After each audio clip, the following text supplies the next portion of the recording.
तो coffee house में आज हम चर्चा कर रहे हैं कि महाराष्ट्र में जो सियासत में उलटफेर हुआ है, एक तो उसका राष्ट्रीय राजनीति में क्या मतलब है और देश की आम जनता या बुद्धिजीवी लोग जो राजनीति की समझ रखते हैं उसको क्या समझते हैं। आपका नाम? विनोद आनंद। विनोद आनंद। तो महाराष्ट्र में जो कुछ हो रहा है उसको आपने क्या समझा, क्या देखा, क्या पाया, क्या सोच रहे हैं? मेरे हिसाब से तो अजीत पवार जो है मतलब ये बीजेपी में जाने के लिए इंटरेस्टेड हैं और बीजेपी से मिलके ही वो आगे गवर्नमेंट बनाने के चक्कर में हैं। लगता है कि सीएम शायद नेक्स्ट सीएम अजीत पवार ही बनेंगे। ये कैसे हो सकता है? बीजेपी 288 में 105 सीटें पा गई, सबसे बड़ी पार्टी है। एकनाथ शिंदे के लिए चलो वो उनकी मजबूरी थी, उन्होंने सीएम पद दे दिया, लेकिन अब मुझे नहीं लगता कि भारतीय जनता पार्टी महाराष्ट्र में किसी दूसरे को सीएम पद देगी। ये सब जो हो रहा है ये 2024 के इलेक्शन के लिए हो रहा है। ये सब तैयारी जो है उसको सीएम बनाने के साथ साथ उनको बेनिफिट मिलेगा आगे एमपी की सीटें लेने के लिए महाराष्ट्र में। और शिंदे को डिप्टी सीएम का चांस है। अच्छा, आप कह रहे हैं अल्टा पल्टी होगी।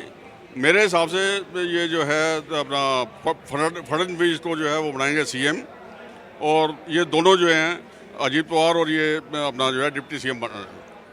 और अगर उससे ज़्यादा आगे लाना चाहते हैं तो शायद हो सकता है कि अजीत पवार जो अपना सेंटर में भी मतलब लाने की कोशिश करेंगे। अजीत पवार ने तो हमेशा स्टेट की पॉलिटिक्स की है, मुझे नहीं लगता कि वो सेंटर में आएंगे। बहरहाल आपको ये लगता है कि विपक्षी एकता की जो बैठक हुई थी, उन्होंने 13-14 जुलाई बेंगलोर कही थी, अभी थोड़ी देर पहले खबर आई 17-18 को होगी। आपको लगता है कि विपक्षी एकता के लिए जो ये बैठक हुई थी उसकी वजह से ये टूट हुई है? हाँ बिल्कुल हुआ है। वहाँ भी तो अपना शरद पवार जी ने मतलब गए थे वहाँ पे जो है उन्होंने कॉपरेट नहीं किया, उनको टूटा था ये।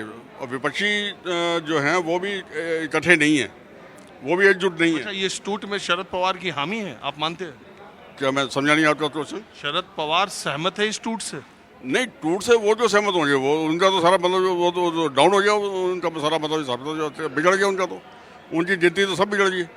अजीत पवार जो जिनको वो बार बार मतलब पीछे कर रहे थे, उन्होंने अपना चांस उठाया और अपना सुले को वो बनाना चाहते थे। और आपको क्या लगता है विपक्षी एकता? मेरी नॉलेज नहीं है सर। आपको कुछ मालूम? चलिए ठीक है, कॉफी हाउस में हाँ जी, आप कुछ बोलना चाहते हैं? जी सर, किसके पूछिए सर, आप पूछिए। अरे यही महाराष्ट्र में, चलो आप तो नए यंग एज के हो, आप बताओ कि महाराष्ट्र में जो हुआ उसको आपने क्या देखा, आपके समझ में आया क्या कि क्या हुआ है? महाराष्ट्र में जो है बीजेपी सरकार ने पुरानी सरकार को गिरा के अपनी सरकार बना ली।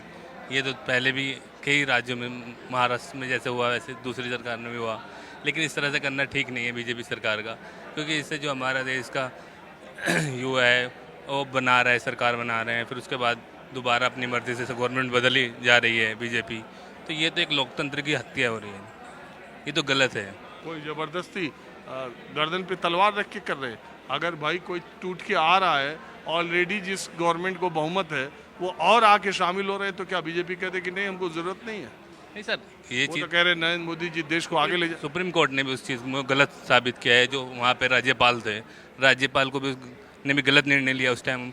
उसमें सुप्रीम कोर्ट से ये ऑर्डर आया कि गलत था ये जो भी किया। अच्छा, आप ये बताइए 2024 में आपको क्या लग रहा है? 2024 का सर अभी यही जो इस टाइम राहुल गांधी काफ़ी काम कर रहे हैं, लोगों से मिल रहे हैं, हर तरह के तबके से मिल रहे हैं, तो उससे ये देखने जा रहे हैं प्रधानमंत्री मोदी के सामने राहुल गांधी, आपको अभी लगता है? नया गठबंधन तैयार हो रहा है, उसका अकॉर्डिंग देखा जाए तो राहुल गांधी की भी छवि अच्छी सुधर रही है, तो कांग्रेस उभर रही है। जो अभी नई मीटिंग होने वाली है 12 जुलाई को, उसमें देखो क्या होता है, उसके अकॉर्डिंग। ठीक।